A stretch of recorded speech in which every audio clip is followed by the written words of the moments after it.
What's up guys, Asian here again with another build video. Today we're going to be going over the Warden Healer. Warden Healer is widely regarded as one of the better classes for healing if you ever want to be a healer or support role in general.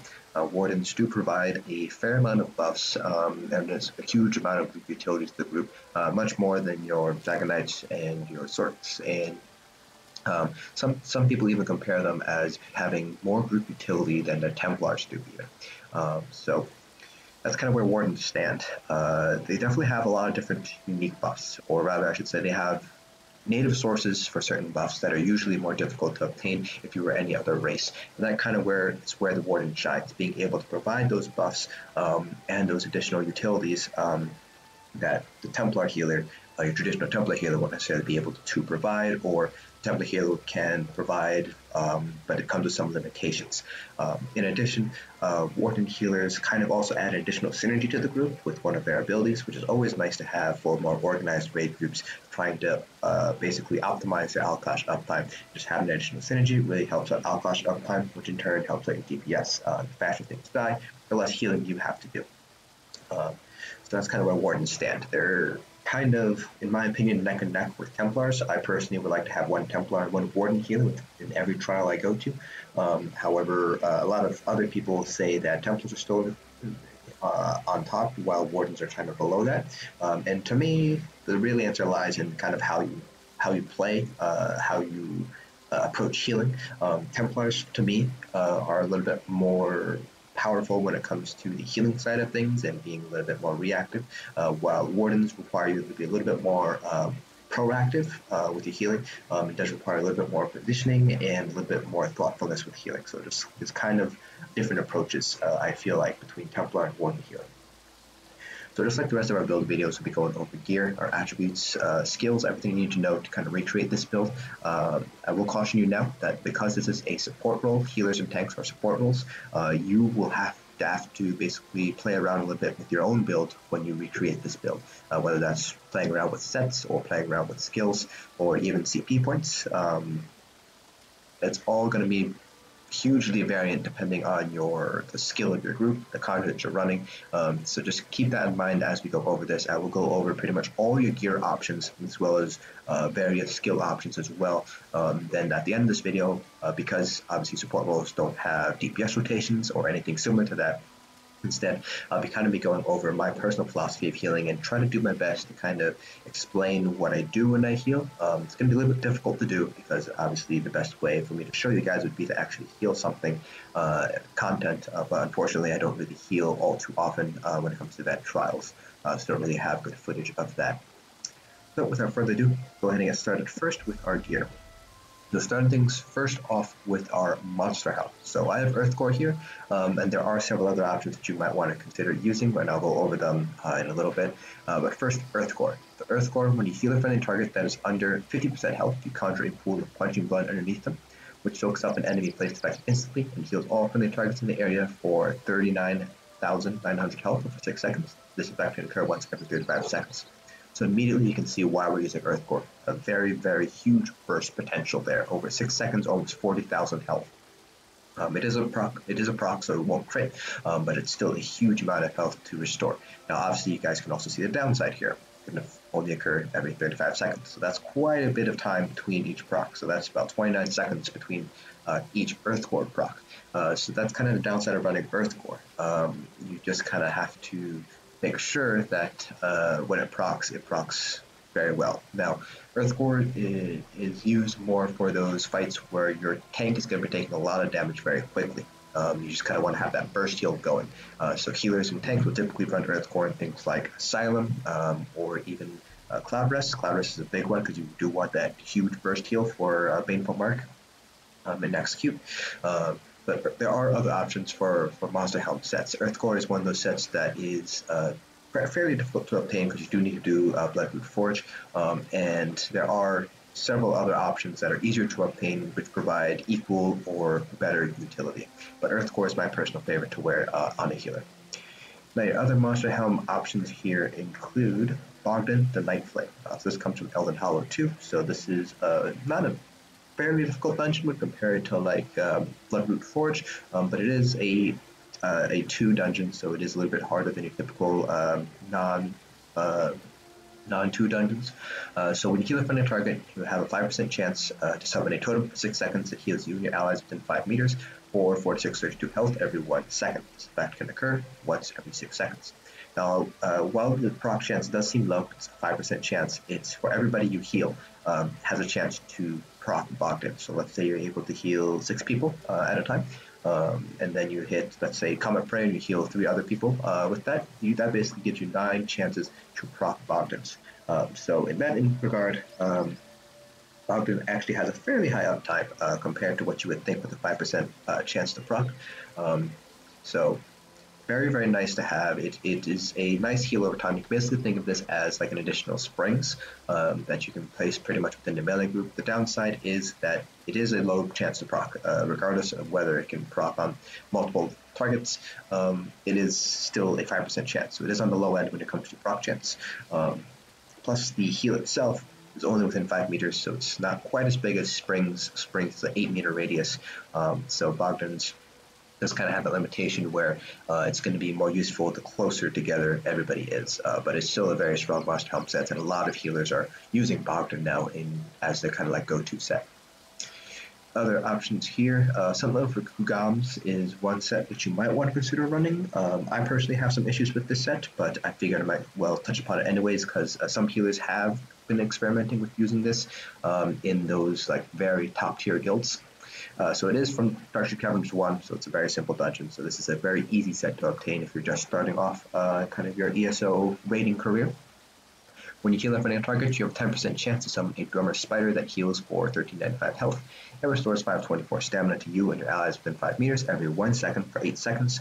This effect can occur once every 15 seconds. So a lot like Bogdan, every time you heal, it has a chance to proc. So if you heal 4 people, there's 4 different separate independent chances to proc. And it does also count on you. Now, the downsides of Settlement Programs, well, first let's talk about the advantages. The advantages obviously are that the additional stamina that's returned. So that basically allows you to run something like an Asylum Restoration Staff, or even double bar. Let's say you want a double bar Mending or something, you can totally do that and still be able to return stamina if you don't have that Master's Restoration Staff. So that's really huge, and it really helps out your tank sustain as well as your stamina DPS sustain if they have sustain issues at all. Also, it's twice as likely to proc as Bogdan's, but to kind of counter that, the heal is a lot weaker. So it's 1395 compared to Bogdan's, which was 4632. So you're looking at a little more than a little less, I should say, of a third of what Bogdan's able to do. So it's a very weak heal overall. If we take a look at, for example, Springs. Springs heals for 2000, so even Springs manages to heal more than Rikugams does in a single tick. Now that being said, Rikugams is nice to have for that stamina return. One kind of quirk about Sentinel Rikugams is that the spider timer actually starts off from when it first spawns, not when it first starts to heal. So your 8-second duration is actually a little bit closer to 6-ish seconds. So that's just something you want to keep in mind here. So it's not really going to be a full 8-second duration. It's going to be closer to a 6-second duration, or even shorter, depending on how far the spider has to go in order to start healing. Because it doesn't heal right away, right after it spawns. It does take a second or two for it to start healing, which is why instead of 8 seconds, I say treat it as a 6-second duration instead. So really, you'd be running Sentinel if you have a lot of stamina DPS in the group and everybody's really stacked up close together, so that everybody can get that stamina. And that's pretty much it for Mosh Helm sets. Those are the 3 main sets that you'll see: Bogdan, Earthgore, and Settlement Programs. Now, there are 2 other sets that you might want to consider running, Chokethorn and Troll King, but they, in my opinion, have too many flaws, too many weaknesses, and they're just not as strong as these 3 sets. So I highly recommend picking up one of these 3 sets each. And you could also pick up Troll King, which from Blessed Crucible, or Chokethorn from Elven Hollow 1, but in my opinion, they're not quite as strong for endgame content as the other 3 sets that we talked about. Now, healers have 2 5-piece sets. So we have typically what I like to call a body set. So this is a set that is active on both bars, your front bar and your back bar. And then you have a back bar set, which is only active on one of your bars. As the name implies, it is only active on your back bar.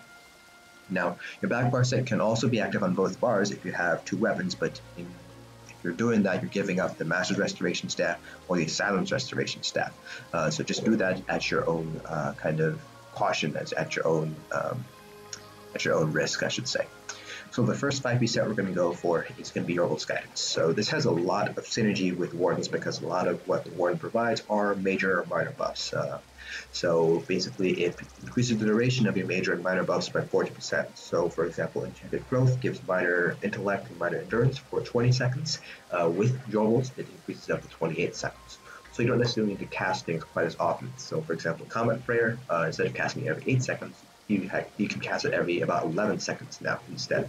So just helps out your sustain by a good amount, just by decreasing the amount of time that you need to take in order to use your buff skills, and you can kind of focus in a little bit more on healing or maintaining your other buffs that might not necessarily be a major or minor buff. There are other potential body sets that you might want to consider wearing though, so we'll just go over them one by one. I do have a lot of sets here, so bear with me while I find them. First one is going to be Healing Mage, also known as Mending, just because it doesn't drop as Healing Mage, it drops as, for example, Shoes of Mending. So this comes from a Nirn archive. Whenever you use an area of effect heal ability, which is pretty much any of your abilities, you reduce the weapon damage of all enemies within 10 meters of you by 415 for 3 seconds. So while it does say weapon damage, the way that PvE mob damage is calculated, it just takes 1 stat. So even though it says weapon damage, it will decrease all damage that you take from PvE mobs that are affected by Mending. Now, it's a little bit weird because it says 415, which doesn't translate very well when it comes to PvE damage, so sometimes it'll be a huge mitigation bonus, sometimes it'll be a very small mitigation bonus, so that's just something to keep in mind there. So Mending is very nice to have, particularly for regression style guilds, because of the additional damage mitigation, so it just helps like your spell ability a little bit.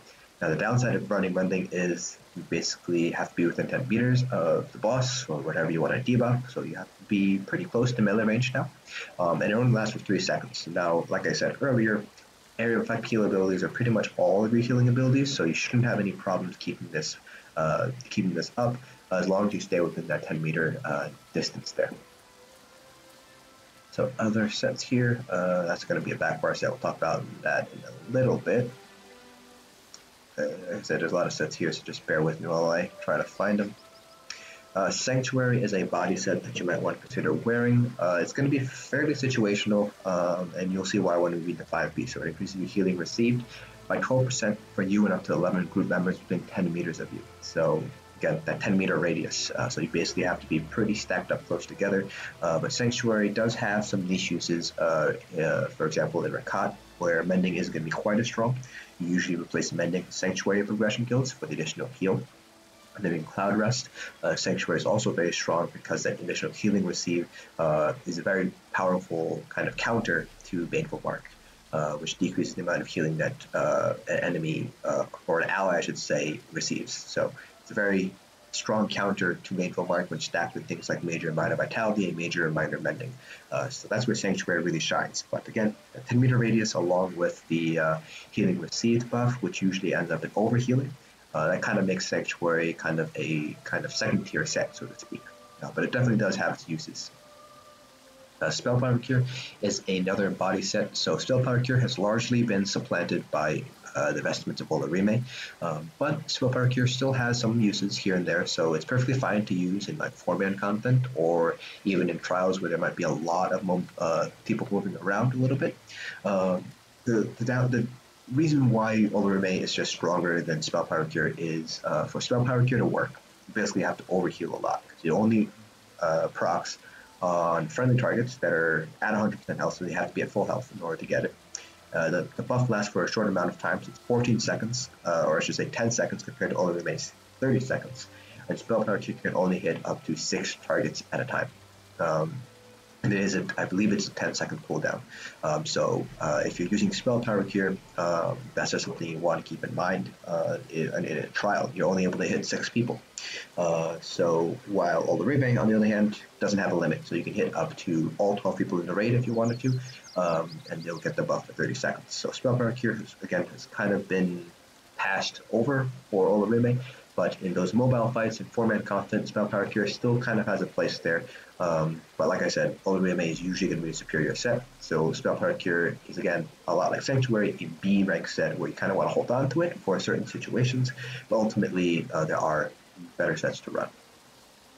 Worm's Raiment is the final set that we'll talk about. This is another body set. It reduces the cost of magic abilities by 4% for you and up to 11 other group members within 28 meters of you. So just helps out your magic as a saint. So if you're running a lot of stamina DPS, obviously Worm is not a set that you want to run, just because stamina DPS typically don't use magic abilities, and even if they do, they don't need the additional 4% reduction. So Worm is just there for additional sustain, not just for you and DPS, but also for your tanks as well. So the extra 4% reduction actually does, you can feel it in longer fights. It's very useful to have Worm's Raiment out. And that is it for sets here, at least for the body set. Now we're going to talk about our back bar set. So these are sets, like the name implies, it's only active on your back bar, so only one bar. These sets are typically going to be proc sets. There's two primary ones that we're going to go over. It's going to be Olorime and Infallible Aether. So those are the two main back bar sets, because those are proc sets. You can basically go to your back bar, activate them, swap to your front bar, and still have that effect going on, even though you're on your front bar. So Olorime's, we've mentioned it when we talked about Spell Power Cure earlier, is basically the strongest set right now for healers, and almost every single healer in the game should have a set of Olorime's. I have the perfect version here, and go with the imperfect version. The imperfect version basically doesn't have that max magicka bonus on the 5-piece, but the other 5-piece, the actual set effect itself, remains the same. So you gain minor aegis, which helps your spell ability a little bit, but the 5-piece casting ground-based abilities in combat will create a circle of might on the ground for 10 seconds. You and your allies standing in a circle gain major courage for the base is 30 seconds. We have your level 642. For increasing your weapon to spell damage for 258. This effect can occur once every 10 seconds. So you can see just how much stronger it is compared to Spell Power Cure. The circle only lasts for 10 seconds, but you can proc it on cooldown. The buff lasts for the base 30 seconds. It's the same exact buff as Spell Power Cure. And you can hit everybody. You can hit all your DPS. Now the downside is they have to run through the circle, so you will need to kind of be a little bit conscious of where you're placing the circle. But even if you kind of are paying attention to that, it's actually very easy to kind of just have your DPS run into the circle, then run out every 30 seconds or so. So it's very easy, very simple. So Olorime is definitely the strongest set that all healers should be running if you want to get serious about vet trials. Now, Infallible Mage, also known as Infallible Aether, is a drop set from any of the Cragworm trials. So this is kind of thought, a lot of people think of this as a DPS set, but it's really more of a support set, less of a DPS set, because of that 5-piece. Your fully charged heavy attacks deal an additional 871 damage. Enemies you damage with fully charged heavy attacks are afflicted with minor vulnerability for 10 seconds, increasing the damage taken by 8%. Now, Infallible Mage has kind of fallen off the wayside due to the changes on backbar enchants. So a lot of magic DPS are running Flame and Shock glyphs now, just because it's a lot stronger than running weapon damage and Flame. Plus, it also helps with concussed uptime, which in turn helps minor vulnerability uptime and off-balance uptime. So Infallible Mage is kind of seen a little bit of an indirect nerf that way, but still a very powerful set to have. So because as a healer, you typically are going to be heavy attacking fairly often, so for sustain purposes. So when you do that heavy attack, you manage to inflict minor vulnerability on the boss. So that's a really big debuff. It increases the damage taken by 8%. So you definitely want to have a source of minor vulnerability, whether that's from Shock Enchants or Infallible Mage. Infallible Mage tends to be more consistent with high minor vulnerability uptime, because the Shock damage enchant, you're still kind of relying on the proc itself, which I believe is only a, if I am remembering correctly, it is only about a 60% chance. So while you can get very good uptime to minor vulnerability with a shock enchant, one shock enchant on a DPS is able to maintain maybe around 60 to 66% uptime. Having Infallible Mage to make up for that extra other 40 to 33% is very useful to have. So that's just the back bar set. Now for our weapons, our front bar we have the Master's Restoration Staff. You can go with the Asylum Restoration Staff if you'd like. Perfect or imperfect, doesn't really matter. The difference is not very big. So whichever one you choose is basically going to be dependent on what you want to provide to the group. So the Master's Restoration Staff basically restore stamina every time you use healing springs to everybody within your healing springs. I believe it's capped at six people. But the Asylum's Restoration Staff, seems like it's here somewhere. The Asylum's Restoration Staff, whenever you cast Blessing of Protection, or otherwise known as Combat Prayer, the cost of your magic and stamina healing abilities are reduced by 30% for 3 seconds. So this just basically helps like sustain a little bit. You cast Combat Prayer, you're able to shoot out 2 orbs, and the cost of those are reduced by 30%. So that just helps let you sustain a little bit. Personally, I like the Master's Restoration Staff, but a lot of endgame healers swear by the Asylum's Restoration Staff instead. And in fact, there's kind of a little bit of a movement going away from using the Masters in Asylum and instead double barring a set. So you're able to wear basically the equivalent of 2 body sets instead in return for giving up your Masters or Asylum Restoration Staff. There's a little bit of a push there. I haven't really seen it all too often, but it is one option to go for. And then our back bar, you're going to be running a lightning staff for your back bar set. So in this case, Olorime's, but it can be Infallible Aether as well. Now for armor traits and enchants. So our large pieces are all going to be infused, and we all have prismatic enchants. The small pieces are all going to be divines with max magic enchants. Our jewelry and glyphs, you have several options when it comes to those traits and enchants. So the 2 primary enchants that you're going to be looking for are spell damage and magicka regen. And you're basically going to want to play around with your enchants until you get kind of what you want in terms of magicka regen and spell damage. So me personally, I try to shoot for 2k for each as close as I can before buffs are taken into consideration. So you can see here, because Jorvuld gives me 2 magicka regen and Olorime also gives 2 regen on the back bar, I can invest a little bit more into spell damage glyphs enchants instead of magicka regen enchants because I still have very good magicka regen here. So I'm able to push my spell damage up by a good amount here. One other enchant that you might want to consider running, if you're an Argonian specifically, are potion cooldown glyphs. These will reduce the cooldown of your potions, so that can just help out your sustain by allowing you to drink potions more often. This does also mean that it's going to be more expensive just because you're drinking more potions. That's just something to kind of consider as well.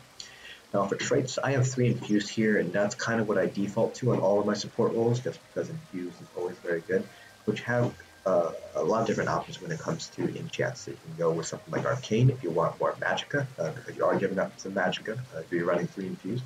You can go with Swift if you'd like. Obviously not 3 Swift, you have only 1 Swift, but that's useful for additional movement speed. There are some trials where being more mobile is actually going to help your survivability by a good amount. A good example of this would be Cloud Rest. So those are kind of your options there. You can also go with Triune if you'd like, if you want to kind of continue the trend of investing into all 3 of your stats, stamina, health, and magicka, instead of just purely into magicka as well. So you do have a couple of options when it comes to traits. Now for our front bars, this is your restoration staff. The enchants, you have a lot of different options. So I have the Absorb Magic enchant here to help with sustain. Not really needed, but it's always nice to have in those situations where you need the additional magicka. But you can also replace this with something like a shock damage glyph to help with concuss uptime so you get better off balance uptime. You can run a weapon damage glyph if you'd like to basically get that berserker enchant and make your heals stronger. So you have several options when it comes to enchants. So you can pick whichever one you feel is right for your group. Now for traits, much like jewelry, you have a lot of different options. So I have decisive here, so that way whenever I gain ultimate, I can gain even more ultimate to get my Warhorns up faster, which really helps if you're wearing Jorvul's guidance as well, because that does boost their major force buff from Warhorn. You can go with something like Powered if you want stronger heals, nirn for higher spell damage, which results in better heals. You can go with Defending if you feel like you need some more survivability. You can go with Infused for stronger enchants. So you have a lot of different options when it comes to traits.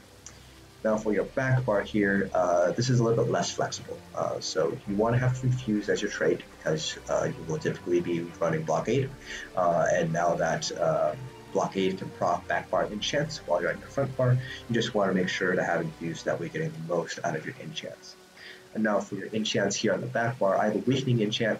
This is an enchant that I really like to have as a healer, just because it helps with survivability, because it helps mitigate damage.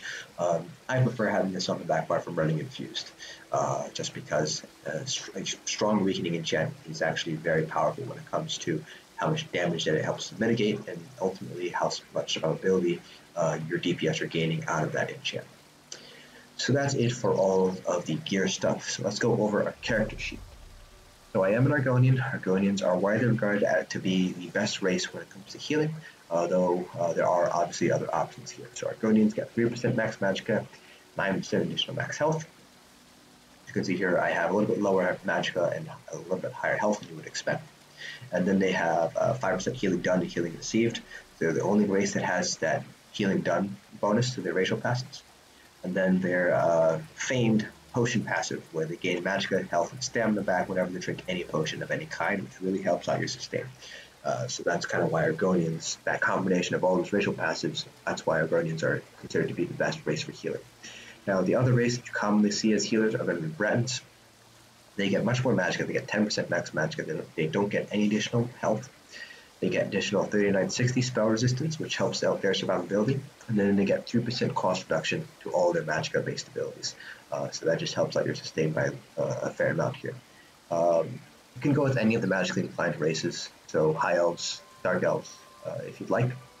Obviously, the Dark Elves and the High Elves are more geared towards DPS, but if you do want to kind of be a Magicka Warden DPS on the side, I would recommend doing High Elf or Dark Elf, just for the additional DPS. Now for our Mundus Stone, we have the ritual here.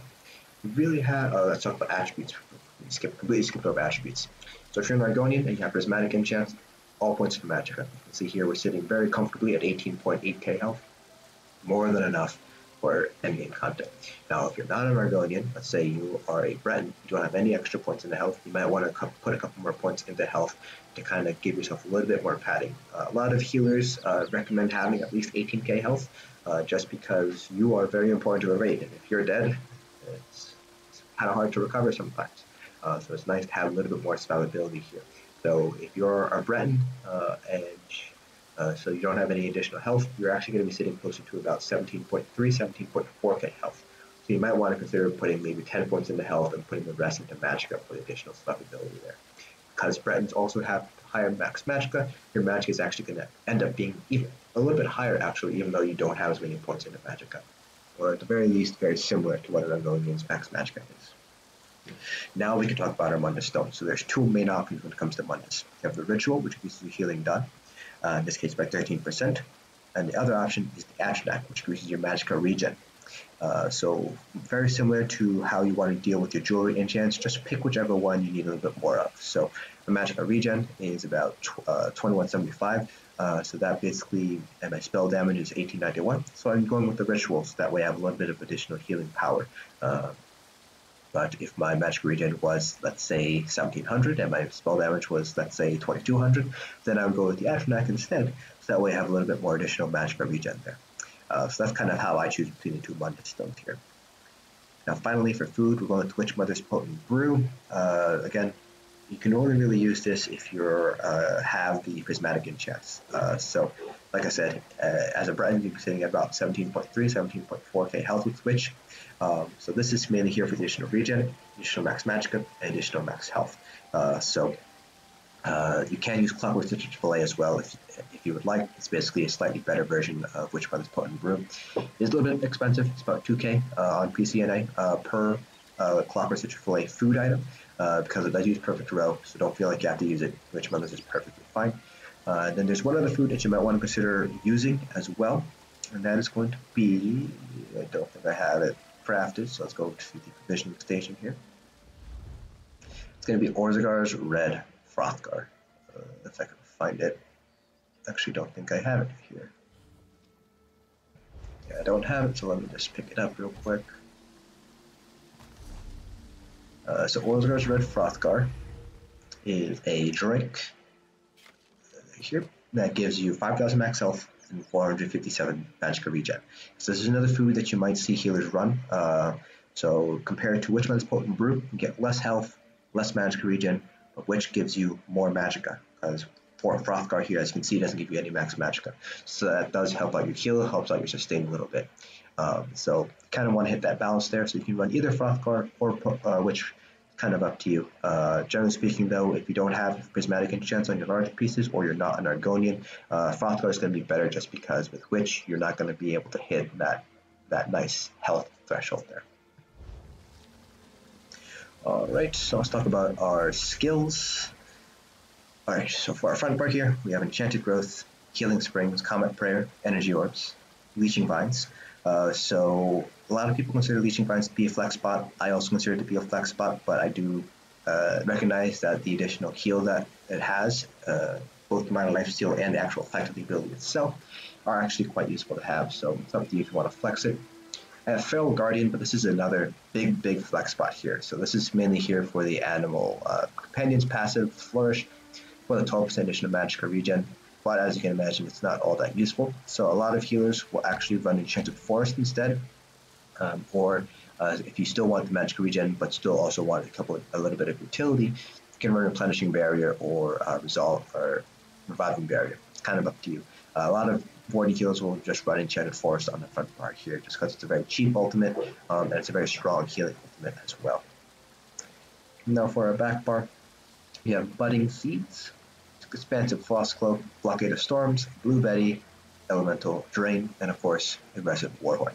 Now, out of all these skills here, you do have several flex options here. So Expansive Frost Cloak is going to be your primary flex option here. And then Blockade, you don't have to run it. Obviously, I highly recommend you run it for the off-balance uptime, but you can replace this with Crushing Shock if you want to. Budding Seeds is also not really a flex spot. Some people think of it as a flex spot, but the ability itself is so strong that I don't consider it a flex spot at all. So your main flex spot is going to be Expansive Frost Cloak. Then your second flex spot that's kind of not quite as flexible is going to be Blockade or even Elemental Drain. So for your flex spots here, what abilities can you use instead of it? You can use, basically, you have several options here. So Shimmering Shield is one option here. Basically, it protects you from one projectile. It basically gives you a little bit of a damage shield. So it absorbs damage, and then it gives you Major Heroism, which helps your Warhorn uptime, obviously. Of course, this is only going to be useful if you are actually hit by projectiles. So if you're not going to get hit by projectiles, obviously don't run Shimmering Shield. I already mentioned Crushing Shock as an option here on your back bar, your Destro bar, for a range interrupt. Under the Restoration skill line, you can use any morph of regeneration. I prefer mutagen. Some people like rapid regen. This is going to be more useful for 4-man content, less so for trials, just because it only hits 2 people, so you need to cast it 6 times if you want to hit everybody. Not a very good use of your global cooldowns, obviously. Then, because Wardens kind of lack an equivalent of Breath of Life, Healing Ward is one option that you might want to consider running. It's very useful to have because it provides a damage shield that scales with how much health, or I shouldn't say how much health the target has, but how much health the target has missing. So it is an option here. It doesn't heal quite a lot, but the shield can end up actually being quite strong, and it can end up being quite useful. If you want to run a shield yourself, you can. Any more of an element, Harness Magic, Adapt Magic, it's up to you. Under the Fighter's Guild line, there's Ring of Preservation or any of the Circle of Protection morphs. Not very often you're going to run this. This is going to be very niche scenarios, only for maybe 2 specific fights in the game I can think of. And it's going to be for that minor protection buff. Typically speaking, your tanks will be running this though, so you usually won't have to run Ring of Preservation at all. Under the Undaunted skill line, Bone Surge is another niche option here. You're not going to be using it for the damage shield, obviously. You're going to be using it for the Major Vitality buff. So it's a very big skill to use in Cloud Rest, particularly in progression guilds, for the Major Vitality to help combat the Baneful Mark in Execute. But the shield itself can actually be quite strong and very useful to have. Obviously, it uses stamina, so you're not able to cast it very often, so you just kind of want to anticipate where the big damage hits are going to be coming in, and so you can activate it and give people major vitality in that shield. And then finally, if you don't want to run Leeching Vines, you can run Overflowing Altar instead. Leeching Vines gives you additional heal whenever whoever is affected by it takes damage, but Overflowing Altar provides another synergy here. So it provides a Blood Feast synergy, which heals. In this case, if I activate it, 86% of my max health, which is a huge heal. So your tanks are going to love you if you end up running Overflowing Altar 1 for the additional synergy, and 2 for the heal that synergy has. Obviously, if you have another healer running Blood Altar, you might not need to run it, but it's kind of there for you to take into consideration. And finally, this is the last skill we're talking about here. It's going to be Purge. So Blue Betty is good Purge for yourself. You have to spam it because it only takes away 1 debuff, but it's a free, basically mini Purge. So you're not going to be using efficient Purge for yourself. This is going to be more for the group. So in those fights where you need to purge and negative effects, debuffs, Purge is obviously going to be in one of your spots here. And now let's talk about our CP points. So the CP cap is 780, which gives us 260 points to put across each of the 3 different constellations. So starting off with our Thief CPs. 75 Arcanist, 75 Tenacity, that gives us 110 points remaining, which you can put anywhere you want. You can even bump Arcanist up to 100 and Tenacity up to 100 to give yourself that last 1%. It's kind of up to you if you want to do that or not. So I have 40 into Shadow Ward, 40 into Tumbling, and then 30 into Warlord. Blue CPs for healers, pretty easy. Actually, I have to shift this a little bit. 100 Blast to 100 Elfborn. There's really no other place to put it. That'll give you 60 remaining points here. So I'm going to actually move these out of Precise Strikes. So you can put them really wherever you'd like. A lot of the rest of the blue nodes are focused on DPS, so you don't really need to focus in too much on it. So for example, you do like 23 Spell Erosion, you can do like 27 to Eliax, but you can do like, not Mastered Arms, you can do like 9 into Staff Expert, and then 24 spell. You can do any sort of combination. The remaining 60 points doesn't really matter where you end up putting them. So it's kind of up to you where you want to put those. Now finally, for our red CPs, this particular approach is a very balanced approach, so it's not really optimized for a single piece of content, but rather it is optimized for being able to clear all the content in the game fairly easily.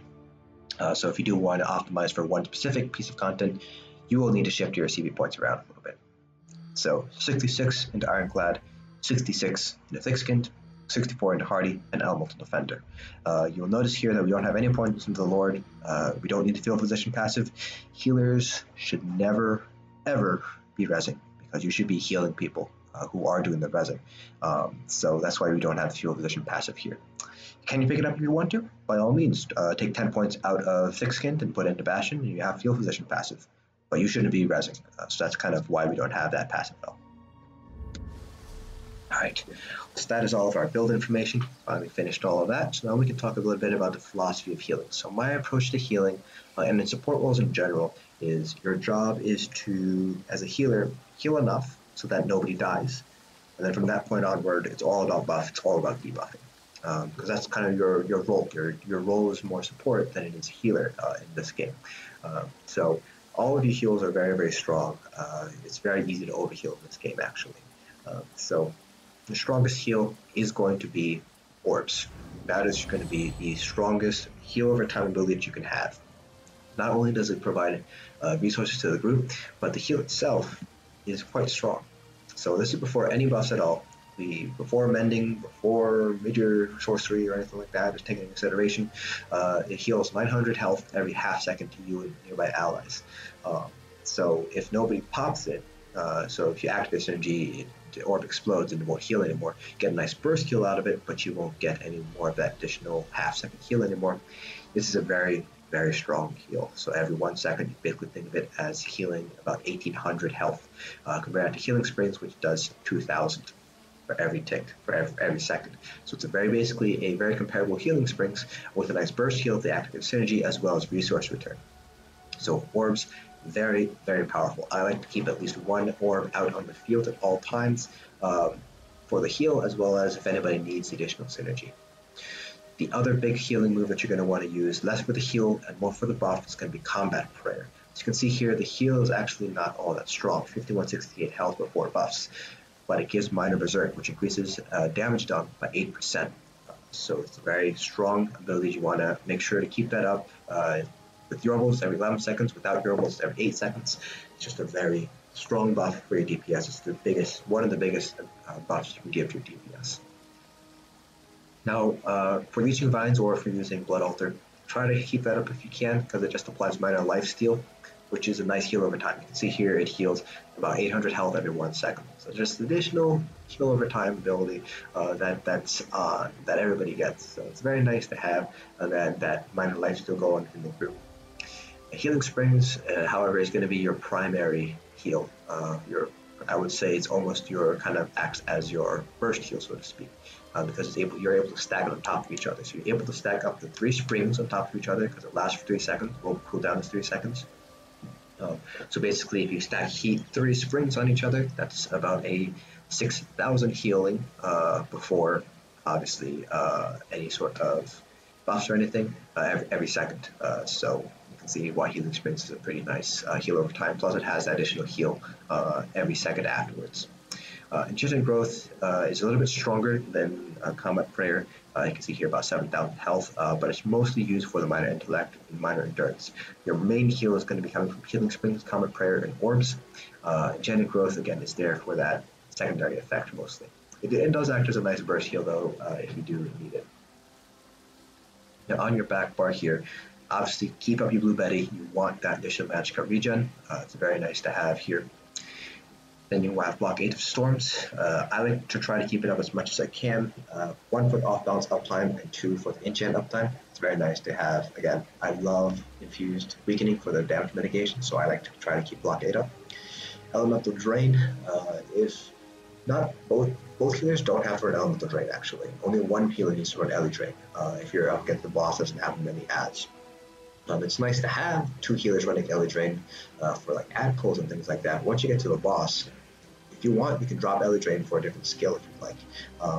But if you are going to be running Ele Drain, make sure to keep that up. Minor Magicka Steal is great for your Magicka sustain, Magic DPS sustain. Now, I do want to take a second here to talk about Budding Seeds, because a lot of people, in my opinion, use it the wrong way. So a lot of people, when they use Budding Seeds, they hit it, and then they activate it right away for that burst heal. And by all means, you can certainly do that if you'd like. But in my opinion, it's better used kind of as a healing ticking time bomb. That's what I like to call it. Basically, let's say that skeleton over there is my tank. He's tanking the boss. I can leave my Budding Seeds there, and if it doesn't use the synergy, because there is a synergy associated with Budding Seeds here. Once that goes away, you can see that is the unique synergy, the Harvest synergy, which gives a nice heal over time, healing about 10,000 health, a little bit less than 10,000 health over 5 seconds. So if the tank wants to use a synergy for allocation, I just leave it there, and if he tries to use it, then he'll use it, and then that's it. He has a heal over time, he has a synergy for allocation. But if he doesn't decide to use it, after 6 seconds, he still gets that burst heal, so I don't need to activate it. Now that being said, Budding Seeds is a very nice burst heal.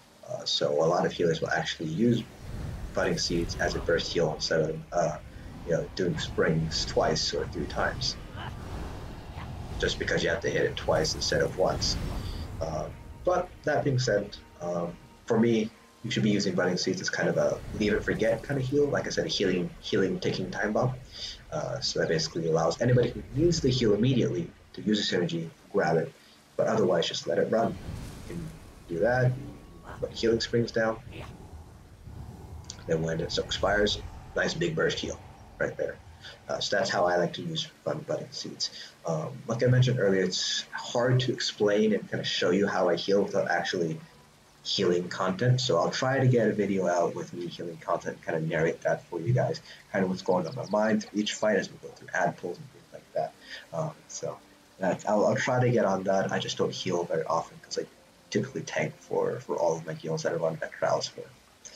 Alright, so that's pretty much it for this video. If you guys have any questions about healing or Warden healers, please feel free to leave them down in the comment section below.